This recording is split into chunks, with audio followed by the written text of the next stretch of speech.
Westworld Season 2 premieres April 22nd, but before we jump headfirst into the second season, let's go back to where it all started. Episode 1, the original. Bring her back online. Let's quickly take a look at our opening scene. Can you hear me?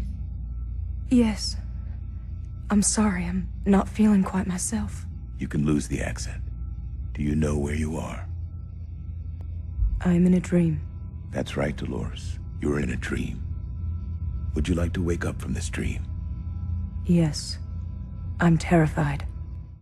Leading up to the long-awaited Season 2 premiere, I thought it'd be definitely worth it to do a brief recap and review for the first 10 episodes of Westworld, since the showrunners have stated that Season 1 essentially acts as a prologue or prequel for the second season.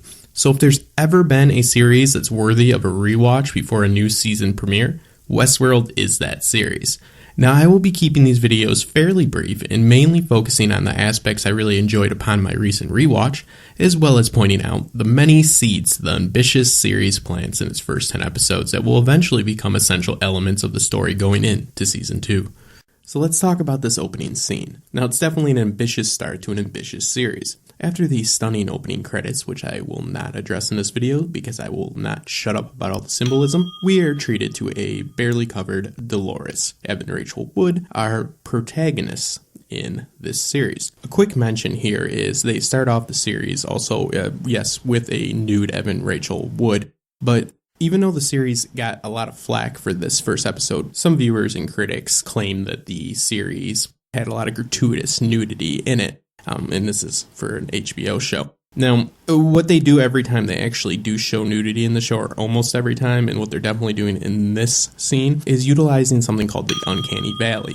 This is when something or someone looks almost like a human, almost just like us, but there's this valley known as the uncanny valley that makes somebody that looks almost like us to be off-putting, to set us off kilter. This is done on purpose, and we'll dive more into this later, but this is being utilized with the fly on Dolores' face in this scene. The room is dark. Everything is cold. Even Dolores seems to be very cold. She definitely seems to be distressed. We're already subverting the trope of the killer robot, with the host being interviewed by what you would only expect to be a human, upon first watch, interviewed after some traumatic event. But Dolores definitely doesn't seem like she was the one doing any damage. She seems to be quite distressed and very, very rattled, and as she says, terrified. First, have you ever questioned the nature of your reality? Is now asked if she ever questions her reality. This is a perfect segue as we venture into the park, because now we know that maybe we should be questioning everything we see. Tell us what you think of your world. Morning, Daddy. You sleep well? Well enough. You headed out to set down some of this natural splendor? Thought I might. To believe there is an order to our days. So we now see Dolores interacting, essentially starting for the first time that we see her loop for the day. And we notice that she has a dialogue with her dad. They are having a dialogue with each other when there is no one else around. So these hosts seemingly are living a life. It's not like they just sit there frozen until somebody else is around. They go about through their, as we're about to see, a loop or routine, just as humans do, every single day. So this brings up the question of how different is a set narrative loop from an actual daily routine that you or I might stick to.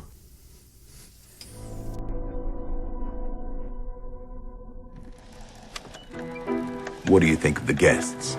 You mean the newcomers?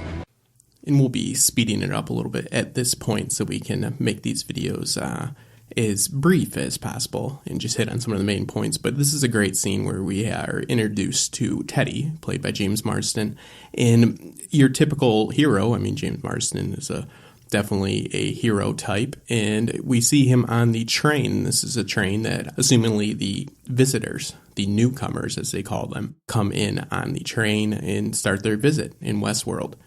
We do hear in the background in this scene, we hear a gentleman talking about how he played it straight when he came with his family, played a white hat, and then came back and had the time of his life and went on a killing spree and went total villain, I think is the term he used. But we see Teddy starting his loop because we find out shortly after that Teddy is not a human. He is a host. This is how deeply immersed they are, having hosts riding on the train with the rest of the regular visitors. This just shows you how well they truly fit in. I mean, the Turing test is far past at this point. And then we get a great takeaway here. And if there's ever the doomsday vibe or the type of sound design that you would usually have when the evil robot would appear in a stereotypical sci-fi artificial intelligence gone array story, it is not for the host, it is the pull away from Westworld. And we see what truly is going on. We get to take a look beyond the veil, and we see Ashley Stubbs, head of security, and see the level of control. And we see this a few times throughout this episode, how quickly we can go from watching the story within a story to having it be broken up by Westworld tech.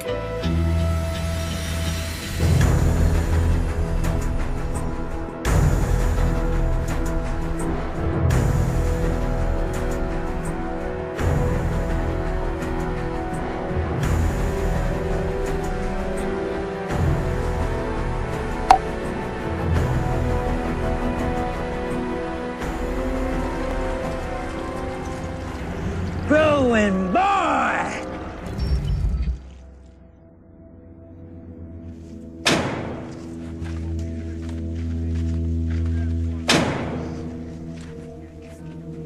We got 2 guests inside. We'll go talk to them. You sort this mess out.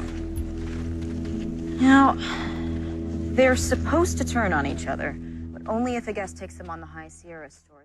So right about now, we meet one of the most important characters in the series, Anthony Hopkins, Dr. Ford. He is the mastermind, the chess master, a gambler, in my opinion, to a point, and a wild card, and he happens to be in charge of all this. So we kind of have a story within a story that's being told by several unreliable narrators, with a plot that's driven by an antagonist, not the protagonist, because the protagonist has their memories wiped at the end of every day, so it's kind of like a Groundhog Day situation. And it still manages to be a brilliant show. It goes against all the rules of writing a television pilot. It goes against all the rules of writing a story, and it perfects it. In this pilot especially, it is pretty near flawless. But let's get into the reveries, and this is what we're going to be seeing in this scene. The notion of reveries introduces ideas about consciousness. Ford, who essentially is in charge of Westworld, the narrative director, has made some upgrades to the host when the series begins. They typically wipe their memories, we find out at the end of every story arc, like the computerized beings that they are, but he's given them a way to tap into those erased memories, almost a half-remembered dream. The better to create delicate human-like gestures he calls reveries.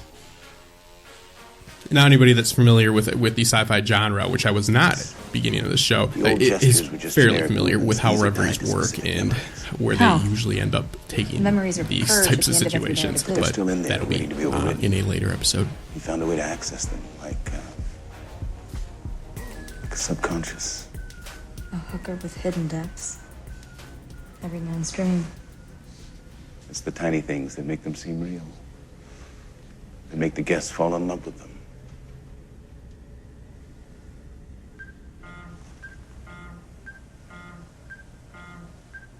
Excuse me.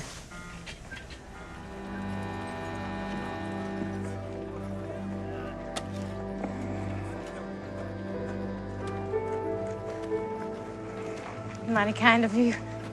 Sweet. Not as sweet as you. So since the pilot does cover so much, we are going to split this into 2 episodes. I will have the other episode actually out the same day I release this video, but just for the sake of brevity, I am going to put it into 2 parts. In the second part, we will be discussing what the Man in Black wants. We'll also go over some of the other important questions that the pilot addresses. Had the same thought. Needed a little sunshine before turning in. So when do you get to rotate home again? Like, where is Westworld? What is the bigger picture for Westworld? What are the hosts really meant for? And of course, what is happening with the hosts, specifically Dolores' father.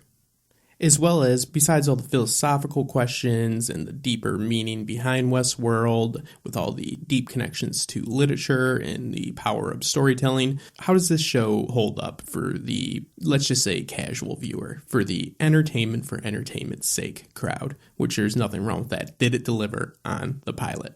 We'll talk about that and more.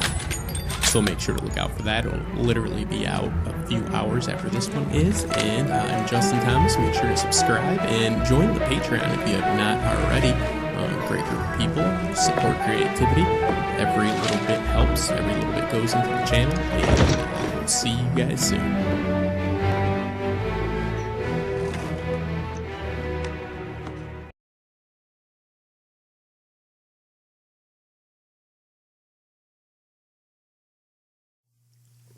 No, I didn't see you guys there.